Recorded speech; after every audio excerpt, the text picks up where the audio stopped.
ছেলে ধরা সন্দেহে গণপিটুনি, তার জেরে মৃত্যু হলো এক ভবঘুরের। উত্তর 24 পরগনার পলতার ঘটনা। পঞ্চাননতলায় এক ব্যক্তিকে ঘুরে বেড়াতে দেখে সন্দেহ হয় স্থানীয়দের এবং কয়েকটা প্রশ্নের পর শুরু হয় মারধর। পুলিশ ওই ব্যক্তিকে উদ্ধার করে হাসপাতালে নিয়ে যায়। শনিবার রাত 10টা নাগাদ সেখানেই তার মৃত্যু হয়। মৃতের নাম পরিচয় জানা যায়নি, তিনি ভবঘুরে ছিলেন বলেই জানতে পেরেছে পুলিশ।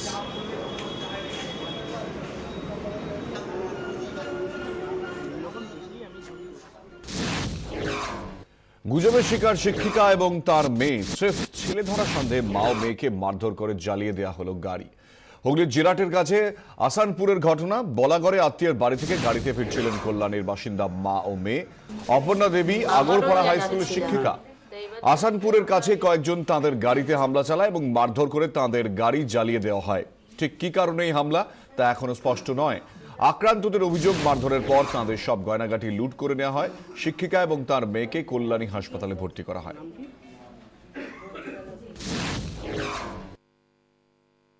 এইবার যেতে গিয়ে আমরা জিজ্ঞাসা করতে গেছি যে আমরা কোন রাস্তায় যাব এইখানে, তা ওরা ভেবেছে বুঝে আমরা বাচ্চা চুরি করতে এসেছি, এই বলে আমাদেরকে মারধর করতে শুরু করে দিয়েছে। অনেক বলেছে, আমি বললাম যে পুলিশ তো অনেক পরে এসেছে, পুলিশ পারলো না। আমি বললাম যে দেখো আমার স্কুলের সমস্ত প্রুফ রয়েছে, আমার মোবাইলে আমার হেড স্যারের ফোন নাম্বার আছে, আপনারা ফোন করে জিজ্ঞাসা করুন। ওরা পুরো কথাই শুনেনি। আমি গাড়িটা আটকে দেয় এবং গাড়ি থেকে মা বোনকে বলে নেমে যেতে। মা বোন নামতে অস্বীকার করলে গাড়ির কাঁচ টাচ ভেঙে দেয়। তারপরে ওরা রড, তারপরে তীর, তারপরে বাঁশ টাচ দিয়ে আমার মা বোনকে মানে বেদম মারে। ড্রাইভারকেও প্রচণ্ড মেরেছে। তারপরে বলাগড় থানা, আমি SP north 24 Pargana, DIG Presidency range এদেরকে ফোন করি। তারপরে বলাগড় থানার নম্বর পাই, তাদের সাথে কমিউনিকেট করি। তারা বলে আমরা জিরাট হসপিটালে আপনার মা বোন সব ভর্তি আছে, আপনি আসুন। সেখান থেকে পুলিশের সব লোকজন আমার সাথে যোগাযোগ করে। তারপরে আমি যাই এবং আমার যে নতুন গাড়ি সুইফট ডিজায়ার, সেই গাড়িটা ওরা পুরো জ্বালিয়ে দেয়। ওদের উদ্দেশ্য ছিল মা বোনকে গাড়ির মধ্যে রেখেই জ্বালিয়ে দেওয়া। এবং আমার মার কাছে প্রায় 20-30 হাজার টাকা ছিল, বোনের সোনা গয়না, গায়ে যেগুলো পড়া ছিল সব লুট করে নেয়।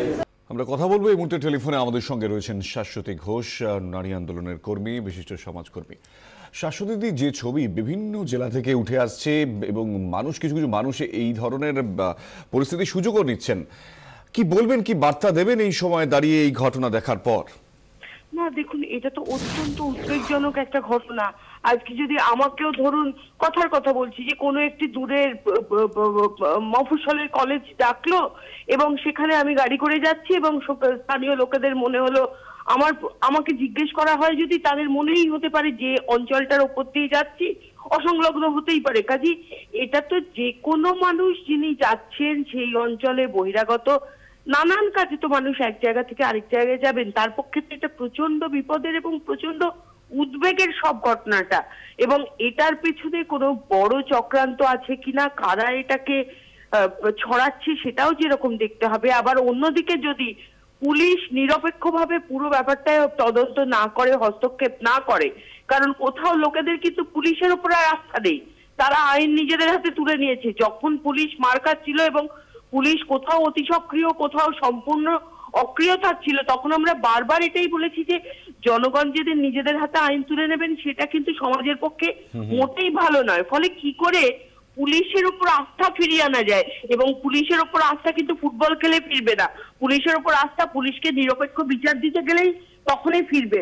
ফলে কোথাও এই যদি পুলিশ এবং প্রশাসন এবং বিচার ব্যবস্থা, পঞ্চায়েত, সবার উপর মানুষের আস্থা ফিরে না আসে, তাহলে এই বিপজ্জনক ব্যাপারটা চলতেই থাকবে। এবং আজকে অন্য মানুষ আক্রান্ত হয়েছেন, কালকে আপনি বা আমি বা অন্য যে কেউ আক্রান্ত হতে পারেন। এইটা প্রচন্ড একটা আশঙ্কার জায়গা তৈরি হয়েছে। এই যে জেলাগুলোতে হচ্ছে তার পিছনে কোনো ভিত্তি আছে কিনা, কোনো বৃহত্তর চক্র কাজ করছে কিনা, সেটা কিন্তু দেখতে হবে। বিশেষ করে যেভাবে এই যারা আম গাছের মুকুলের স্প্রে করতেন, তাদের সঙ্গে যে 5 জনের সঙ্গে যে ঘটনাটা ঘটলো, তাদের সঙ্গে কি না স্প্রে ছিল, সিরিঞ্জ ছিল, ছুরি ছিল, ফলে তাদের বিভিন্ন রকম গুজব ছড়াচ্ছে। তার মধ্যে এটাও যে সিরিঞ্জ করে লোকেদের রক্ত টেনে নেওয়া হচ্ছে, এই ধরনের সমস্ত গুজব, এইগুলো যদি ছড়ায় তাহলে কিন্তু এখানে একটা ভীষণ বিপদ। এবং সেখানে যেরকম গণমাধ্যমকেও ভূমিকা নিতে হবে, সেখানে কিন্তু প্রশাসনকে প্রাথমিক ভূমিকাটা নিতে হবে। ধন্যবাদ আমাদের সঙ্গে কথা বলার জন্য। শাশ্বতী ঘোষ নারী আন্দোলনের কর্মী আমাদের সঙ্গে ছিলেন, এবং যে 3টি ছবি পর আপনাদের দেখালাম এবং এই 3টি ঘটনাকে একসঙ্গে দেখানোর একটাই উদ্দেশ্য, তা হলো গুজব বন্ধ করা। গুজব বড় সাংঘাতিক জিনিস। কথার স্ফুল্লিঙ্গ থেকে অশান্তির আগ্নেয়গিরি যেন তৈরি না হয়, এটাই কাম্য। তাই গুজবে কান দেবেন না, অহেতুক কারো প্রাণ সংকটে ফেলবেন না।